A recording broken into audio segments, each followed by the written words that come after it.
এর ক্ষেত্রে তার কোনো ইলাজ হয় না, তবে আমরা মনটাকে ভেঙে ফেলি। আর মনটাকে যদি ধর্মের মধ্যে আশ্রয় নিয়ে নিই, তাহলে মনে হয় যেটুকুন সময় থাকবো তাতে হয়তো কষ্ট হবে, আর ইলাজের পথ হয়তো পাবে না, কিন্তু দেহটা হয়তো ব্যাধির মধ্যেই উত্তাল থাকবে, কিন্তু ব্যাধির অংশটা হয়তো মনুষ্য জন্মে।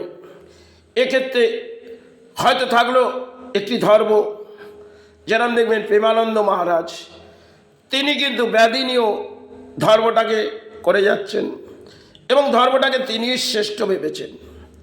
সেরম ব্যাধিটাকে নিয়ে যদি আমি ভাবতে থাকি তাহলে আমি কমজোর হয়ে যাব।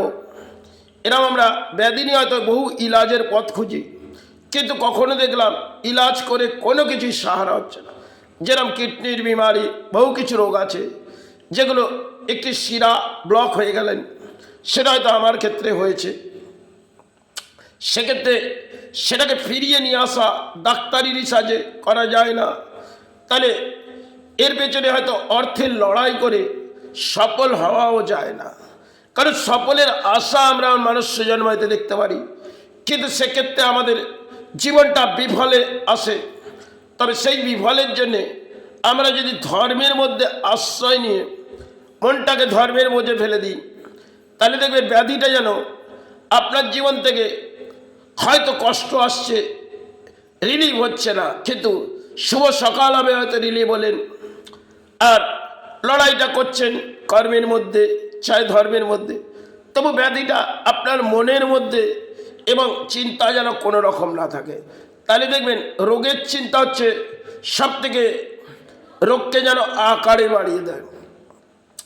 তাই রোগটাকে আমরা ডাক্তারির কাছে ছুটি, আর সেখানে আমরা ছুটে ছুটে কখনো ভেঙে পড়ি।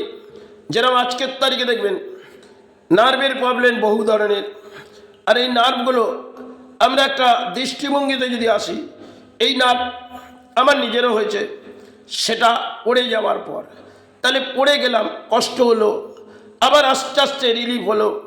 একটি হাত সেটা পড়ে পুরো ব্লক হয়ে গেলেন, হয়তো কিছুটা সময় কষ্ট হলো, সেই হাতটি ব্লক হলো, আবার ঠিক হয়ে গেল। সবই ঈশ্বরের ওপরে ছেড়ে যদি আমরা থাকি, এই সমস্ত কিছু করে যে আমরা কোনো পথ খুঁজে পাবো। হ্যাঁ, কিছু ক্ষেত্রে আমরা ইলাজ করে সাহারা বুঝি, আবার কিছু ক্ষেত্রে আমাদের ইলাজ করে দুর্ভোগ ছাড়া আর কিছু আসে না। তাহলে অর্থটা আমাদের জীবনে বিলীন যখন হয়ে যায়, তখন আরেক দিকে চিন্তা মানব দেহের মধ্যে যে আর কোথা থেকে অর্থ আসবে, সবই তো বিলীন করে ফেললাম। এগুলো মনুষ্য জন্মে দেখবেন আমাদের একটা মনুষ্য জন্মের লড়াই থাকে, যে ব্যাধির লড়াই। আর ব্যাধিটা একটি গ্রহ দশা যেমন আসতে পারে, কখনো দুর্ভোগ আপনার জীবনে আসলো, তাহলে ধর্মটা সেটাকে নিয়ে যদি মেনে নিয়ে একটু নাম জপ ধ্যানের মাঝে কেটে যায়, তাহলে দেখব ব্যাধিটার মধ্যে চিন্তা থাকবে না, এবং ব্যাধিটা উত্তাল হলেও হয়তো রাত হলে কষ্ট হলো, আবার শুভ সকাল হবে, হয়তো কর্মের পেছনে যেতে হবে, চা ধর্মের যেগুলো মনুষ্য জন্মে আসে। তবে ব্যাধি নিয়ে যদি আমি ভাবতে থাকি, তাহলে দেখবে দানপত্র জীবন আরও দুর্ভোগ নামবে, এবং দুর্ভোগটাকে কাটিয়ে যেতে হবে। হয়তো দুর্ভোগ মনুষ্য জন্মে একটা ব্যাধি, সেটা উত্তাল হচ্ছে কিছুটা সময়, আবার সেটা দেহ থেকে ছেড়ে দিতে হবে। একটা শ্বাস প্রশ্বাস সেটা ক্রিয়ার মধ্যে করে নিন, আর সেক্ষেত্রে ব্যাধিটাকে মনের ভাব থেকে ছেড়ে দিতে হবে। মনের ভাবের অংশে যদি আমি ব্যাধিটাকে নিয়ে উত্তাল করে বটি, তাহলে কিন্তু আমি কমজোর। মনটাকে ধরে রাখতে হবে। কখনো আমার পাও চোট হয়েছে, কিন্তু সেই পা নিয়ে আমি কালীঘাট স্থানও গেছি, হয়তো ডাক্তারে প্লাস্টার করেছে, পরের দিন প্লাস্টার কেটে দিয়েছি। এরকম বহু কিছু জীবনে ঘটেছে।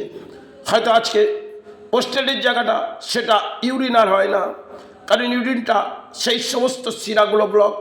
তবু আমি ধর্মের আশ্রয় চলি, হয়তো যতটা সময় আছি আমাকে ধর্ম নিয়েই কাটিয়ে যেতে হয়। সাথে কর্ম আছে, সেটা হয়তো মাতৃ করাচ্ছে, গুরু করাচ্ছে। তাই জীবনে যাই আসুক না কেন, ধর্মটাই আমার কাছে শ্রেষ্ঠ। তাই হয়তো আমি সমাজের কোনো লেখাপড়াও জানি না, আর লেখাজোখার পাঠও জানি না, যেটুকুন বুঝি কর্ম, আর যেটুকুন বুঝি ধর্ম। তাই ধর্ম করতে গেলে অর্থের প্রয়োজন, এবং তার জন্যে কর্ম আছে, কর্ম তো করে যেতেই হবে। সন্তান আছে, পরিবার আছে, এটাই হয়তো দানপত্র জীবন আজ আছি, কাল যদি এই ভূমি থেকে মানিয়ে নেয় এটাই মুক্তি পাবো। তবে সমাজের কোনো দয়া আমি গ্রহণ করি না, আর করবো না।